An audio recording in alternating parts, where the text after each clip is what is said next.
Hello, everyone. We're still trying to do our best to focus on cybersecurity. So we thought it might be a good time to take a look at some of the differences between spam email and phishing emails. There are a lot of sketchy people out there on the internet, and they'll take every chance they can to scam you.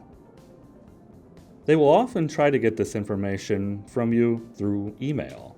These emails most commonly come in the form of spam and phishing emails. These can both be harmful, but in very different ways. Spam can clutter inboxes and waste time, but it typically doesn't result in direct financial loss or identity theft, unless it involves malicious software. Spam email is unsolicited and unwanted junk email, sent out in bulk. Typically, spam is used for commercial purposes. Phishing emails, on the other hand, are significantly more harmful. Phishing poses a significant risk of financial loss, identity theft, or reputational damage, making it more of a severe threat to both individuals and organizations.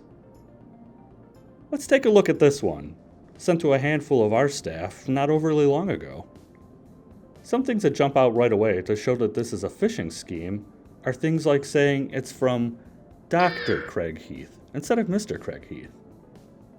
It being from an email address outside of our district. Using format that doesn't match how our standard emails are sent out.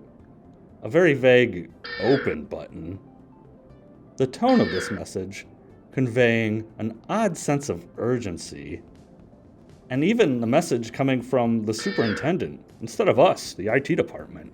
Remember, it's very important not to provide these emails with any kind of personal information, such as passwords, social security numbers, or your credit card information.